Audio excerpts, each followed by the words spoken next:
Welcome everyone. My name is Darren Trin, and my special presentation is on the understanding and addressing client resistance.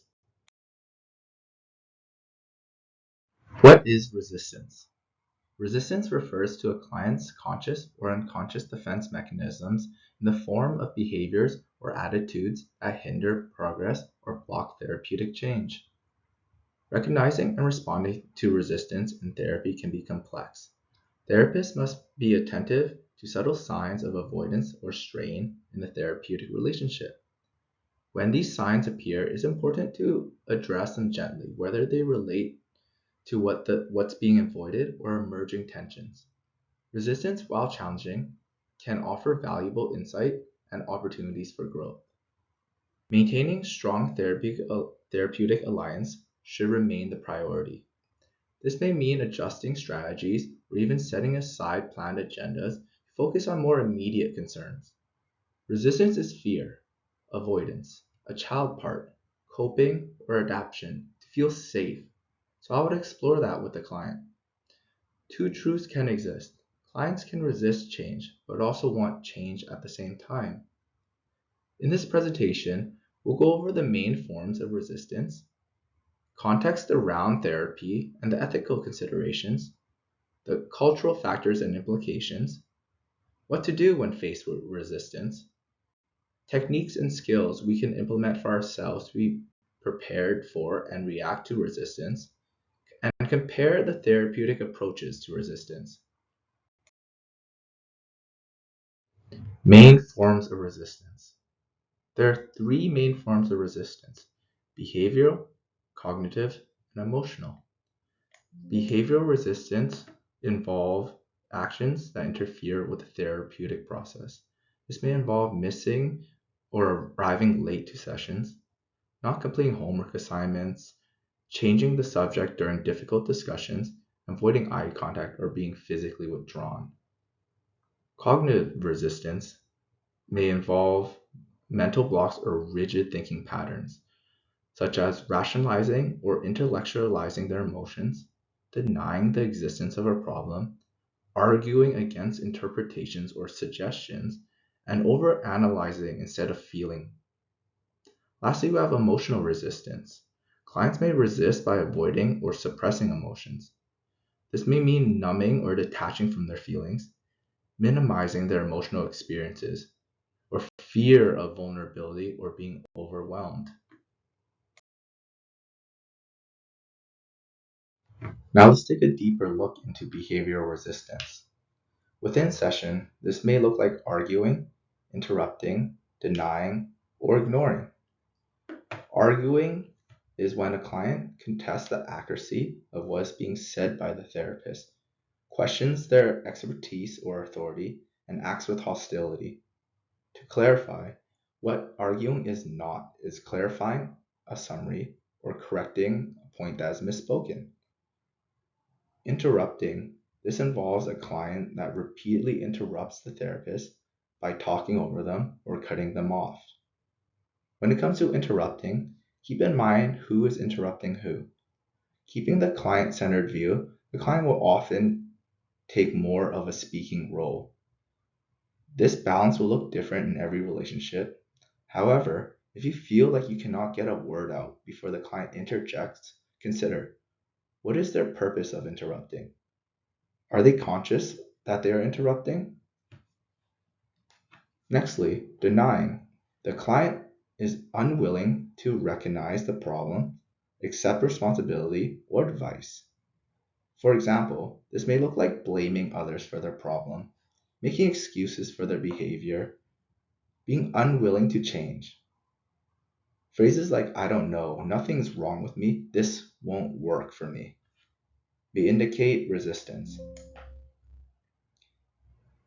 Lastly, ignoring. The client ignores the therapist by not paying attention, not answering, giving no audio reply, or changing the conversation's direction. This may be conscious or unconscious. Around session, behavioral resistance may look like missing or arriving to sessions late or not completing the homework assignments. Let's take a closer look at cognitive resistance, a form of resistance that shows up as mental blocks or rigid thinking patterns.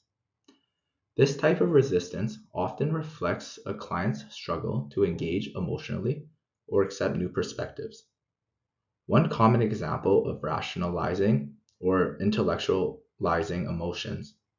Instead of expressing how they felt, clients may explain their experience in over logical or detached ways. For instance, rather than saying, I felt hurt, they might say, it made sense I reacted that way given the circumstance. This can be a defense against vulnerability. Another sign is denying the existence of a problem. Clients may say things like, I'm fine, or it's not that big of a deal, even when their behavior or emotional distress suggests otherwise. This denial can be a way to avoid discomfort or maintain a sense of control.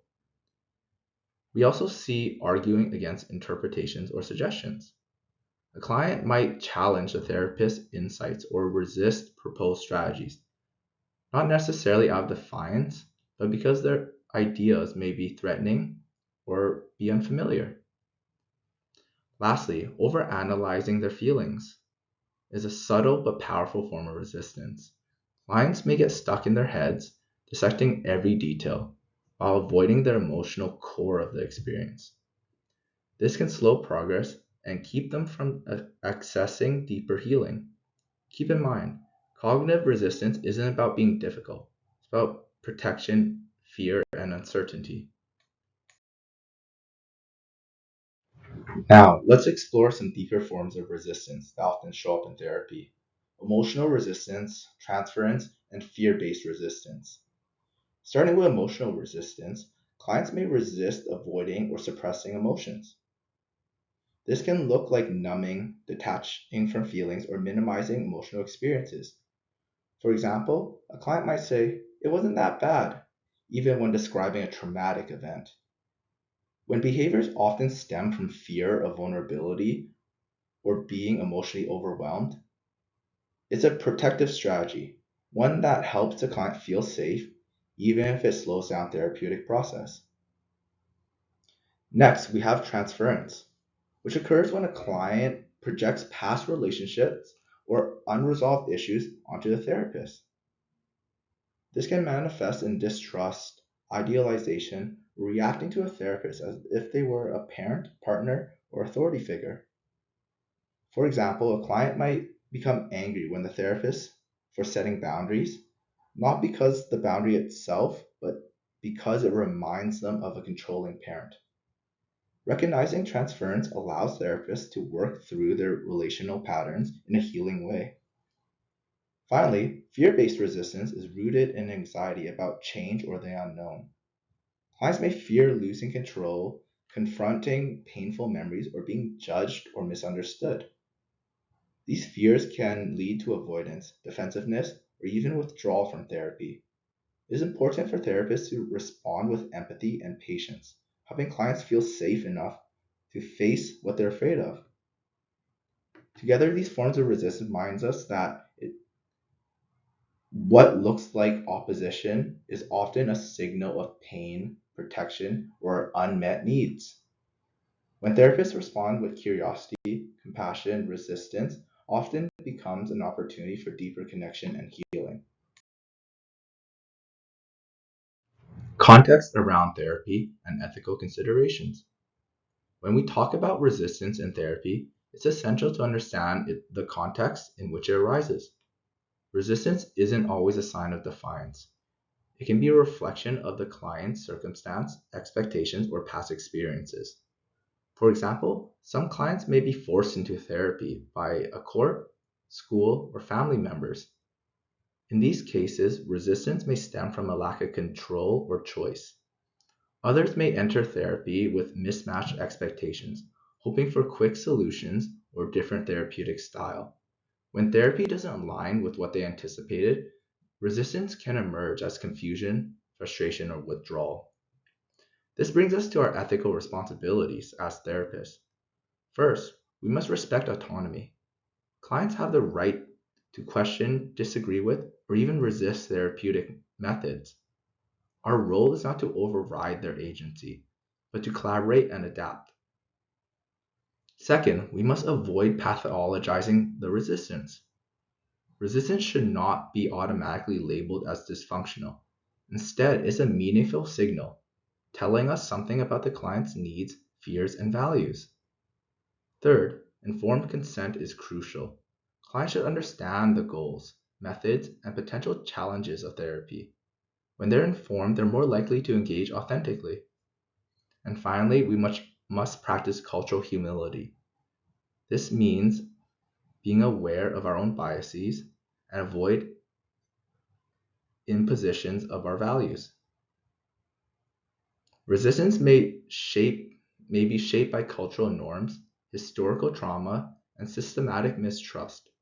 Our job is to listen, learn, and create a space where clients feel safe to be themselves. Cultural implications and factors. When we talk about resistance in therapy, it's important to recognize it doesn't occur in a vacuum.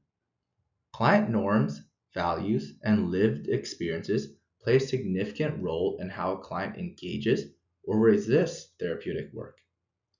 Let's start with collectivist cultures. In many East Asian, Latin American, and indigenous communities, values like family, community, and harmony are prioritized over individual autonomy. So when therapy emphasizes personal goals, self-expression, or independence, clients may feel uncomfortable or even resistant. For example, a Chinese American client may hesitate to discuss personal struggles without considering how it affects their family.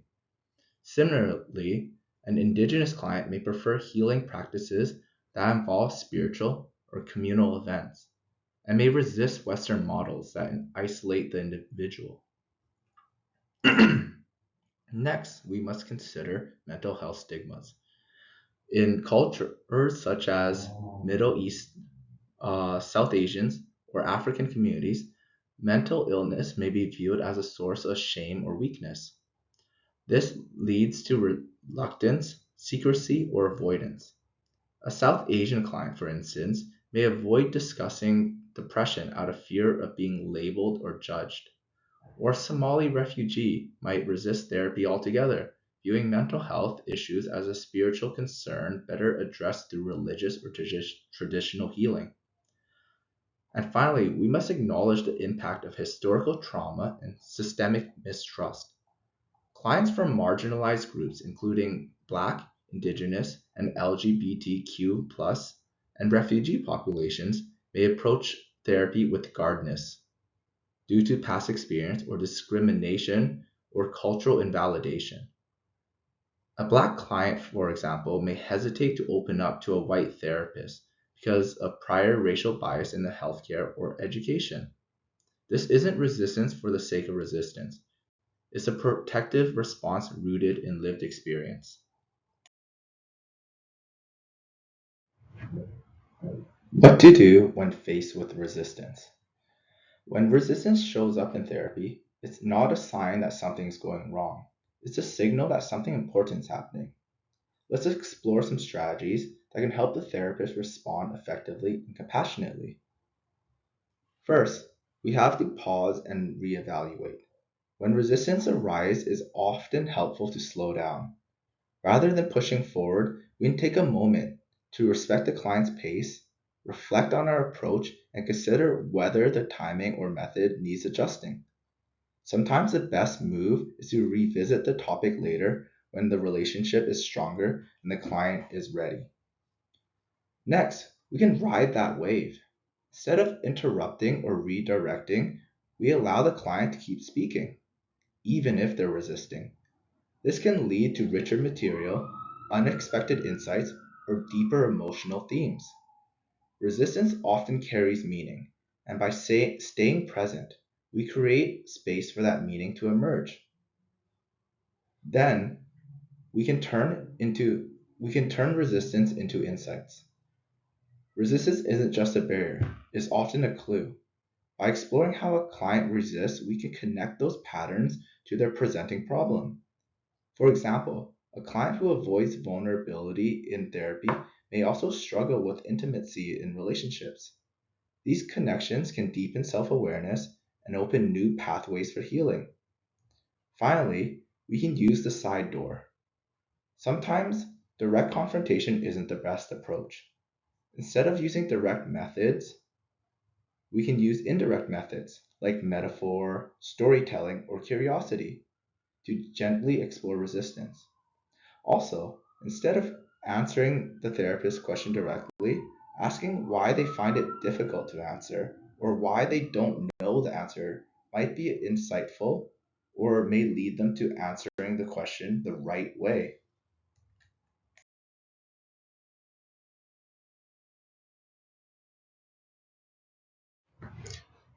Now let's get a little deeper into the methods of pausing and reevaluating. When resistance arises in therapy, our instinct might be to push through or problem solve.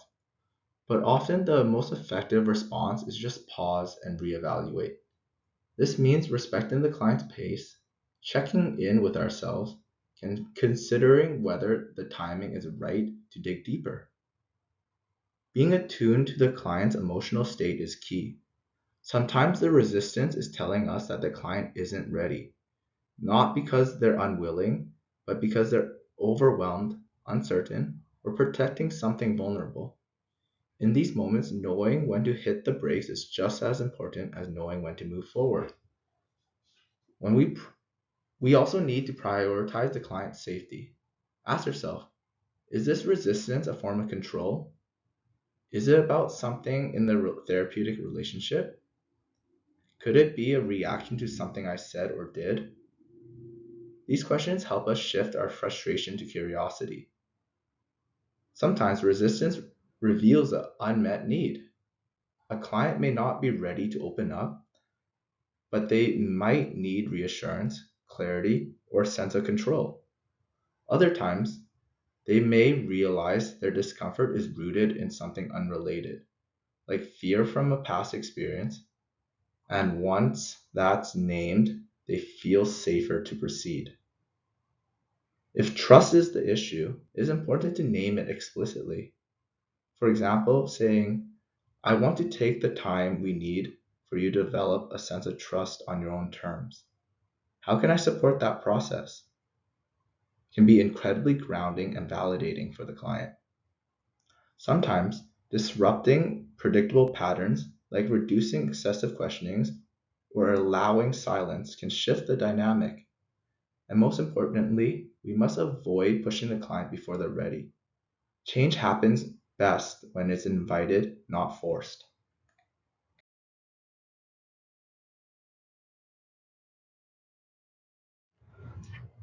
In therapy, and especially in early stages of therapy, clients often bring a lot to the table, such as stories, emotions, and a desire to be heard.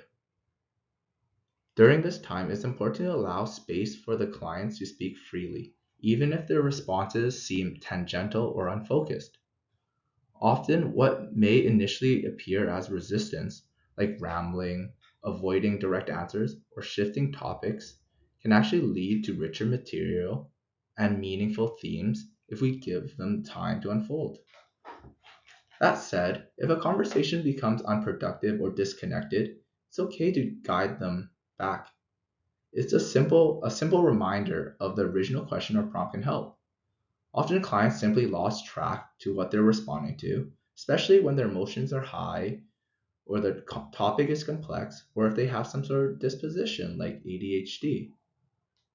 Over time, as we gather more data across sessions, we begin to see whether these behaviors reflect a consistent pattern of avoidance or are simply a part of a client's natural storytelling process. When a pattern does emerge, we can begin to address them more directly. For example, saying something like, I've noticed my questions often go unanswered. Why do you think that is? Can open the door for deeper exploration without confrontation. I remember early in my practicum, I began noticing subtle signs of resistance from a client. They kept things at surface level, avoiding direct answers, or unknowingly changed the subject. I made note of these behaviors, but didn't rush to interpret them. I held them in mind, waiting to see if they repeated over time. It's important to remember that not all deflection is deliberate. Sometimes clients simply are overwhelmed, not sure what is relevant in those early stages. Other times they're testing the waters to see if the space is safe enough to go deeper. And occasionally they're reacting to something unrelated, like anxiety or external stressors. By staying curious, patient, and non-judgmental, we give clients room to find their rhythm. And when the time is right, we can gently help them connect the dots between the patterns of resistance and deeper issues they're working through.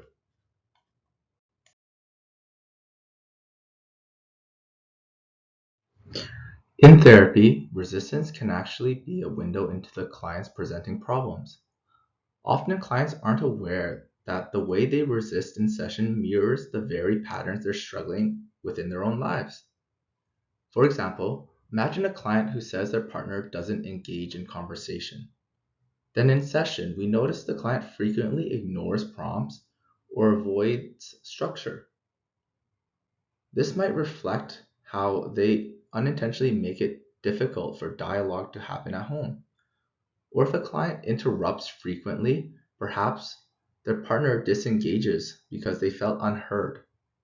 By gently highlighting these parallels, we can help clients gain insight into how their behaviors contribute to the dynamic they're trying to change.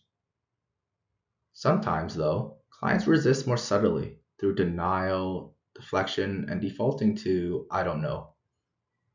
This is where you can use the side door.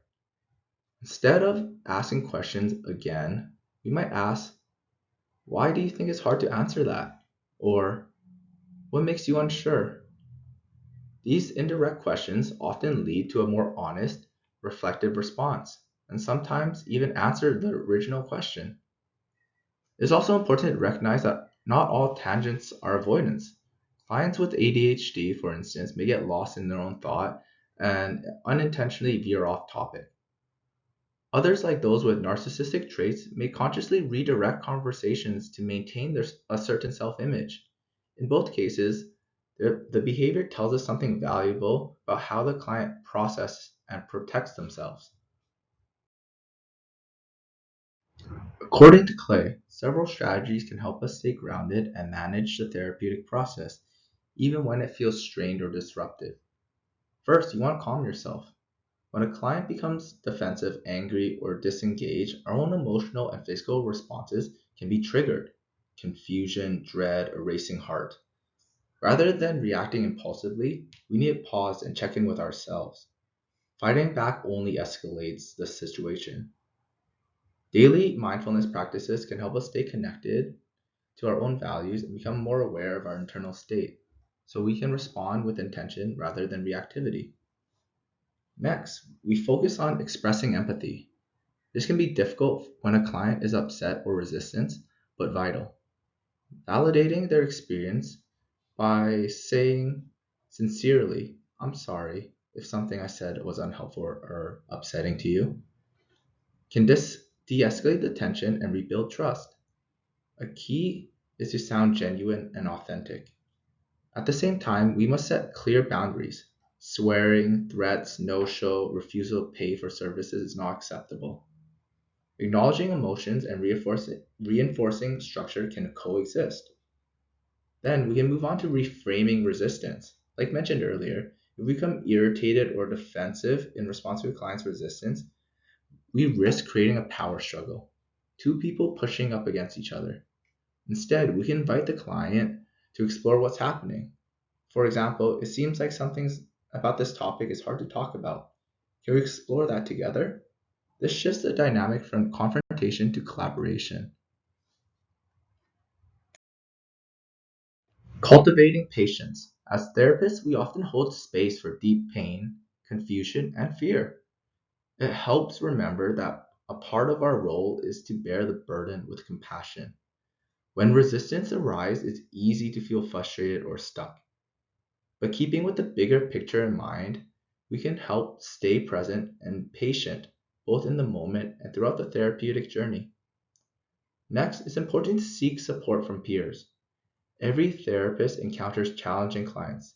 Sharing these experiences confidentially with trusted colleagues can reduce feelings of isolation, offer fresh perspectives, and lead to practical strategies. Peer support is not just helpful, it's essential for maintaining our own health and professional growth. And finally, we must be willing to consider terminating the relationship when absolutely necessary. While this is never an easy decision, the client needs to come first. If a client truly believes that the therapist isn't meeting where they are, or if the therapeutic alliance cannot be repaired, it may be time to refer them to another professional. Ending the relationship respectfully and ethically can be a powerful act of care. Therapeutic views of resistance. Starting with cognitive behavioral therapy, resistance often appears in practical ways. Clients may avoid completing homework assignments, which are essential for applying skills outside a session. They might also challenge the usefulness of cognitive restructuring, questioning whether changing their thoughts will actually impact their emotions and behaviors. A common phrase we may hear is this won't work for me, which reflects skepticism or a lack of engagement in the process. In psychodynamic therapy, resistance tend to be more subtle and relational. Clients may use deflection, silence, intellectualization to avoid confronting painful emotions. We also see transfer reactions such as anger directed towards therapists, which can reflect unresolved feelings from past relationships. Additionally, clients may avoid emotionally charged topics, steering away from discussions that feel too vulnerable or threatening. Next, we have internal family systems. This model focuses on working with different parts of the self, especially those that are protecting us from pain. If IFS clients may show hesitation to begin trauma processing, often because protective parts fear re experiencing emotional pain. We also see emotional shutdown during bilateral stimulation, which can often occur when system feels overwhelmed. Another common challenge is avoiding targeted memories where clients steer away from specific traumatic experience that feel too vulnerable to revisit. Lastly, we have strength-based and solution-based therapies. These approaches emphasize clients' resources and future possibilities. However, resistance can show up as avoidance of vulnerability where the client struggles to open up emotionally. We also encounter inflexible thinking, which can limit their ability to imagine change. And lastly, some clients may reject the miracle question, a key technique in the solution focused work, because it feels too unrealistic or too abstract.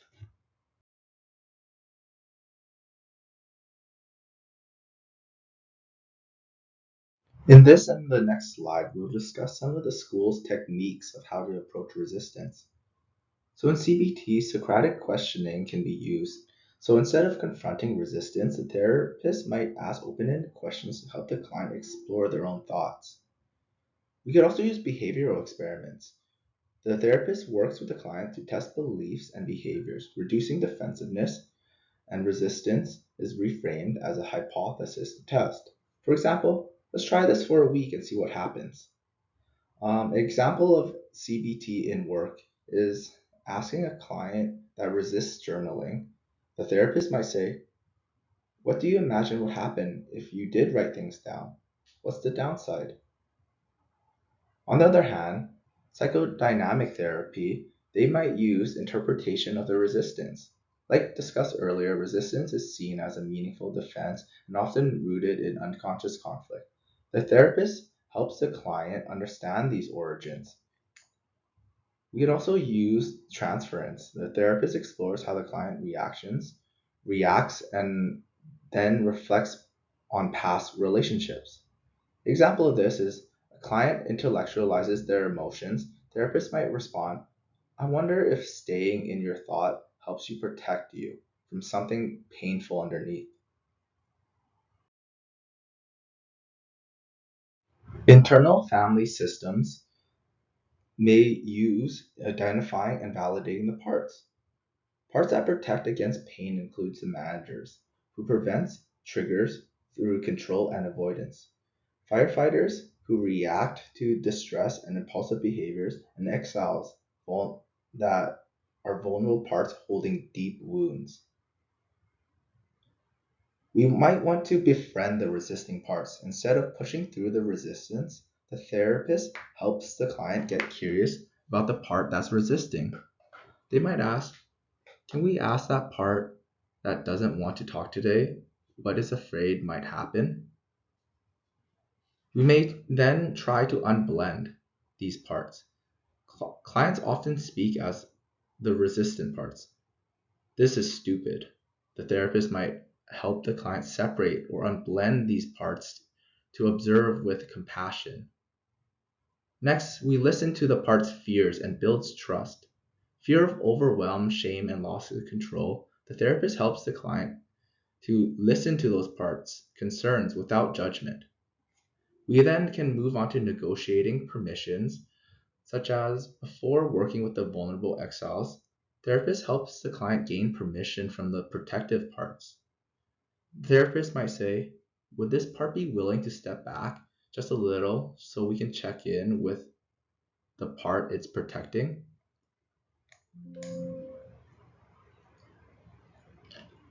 Next, we can move on to strength-based and solution-focused therapy. Techniques like motivational interviewing, exploring the ambivalence, using open-ended and reflective listening helps the client identify personal motivations for change. We can also look into the strength of resistance. Even resistance is seen as a form of self-protection and wisdom. An example of this is if the client may feel overwhelmed or unsure about what they want, resistance here is a signal to slow down and explore values or preferences. What would be a sign that things are moving in the right direction? A therapist might ask.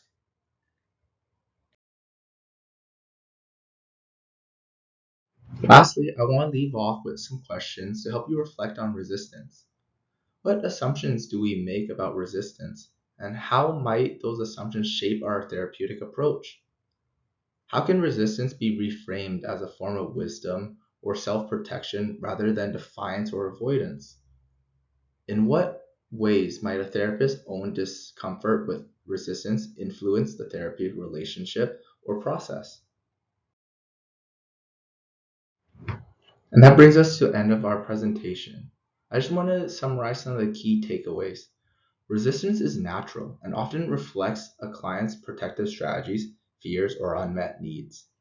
It can manifest in various forms: behavioral, cognitive, emotional, verbal, passive, transference, and fear based. Different modalities approach resistance uniquely.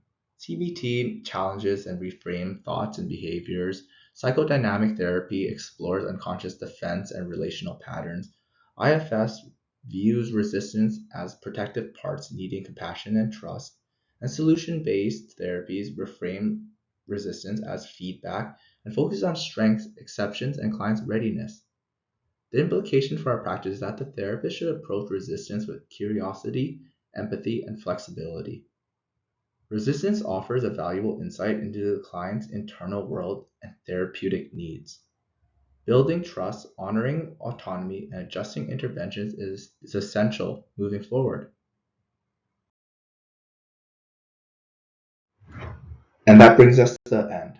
Thank you for watching my special presentation on understanding and addressing client resistance. I invite your questions and comments via email noted on screen. Thank you and good luck on the rest of your program.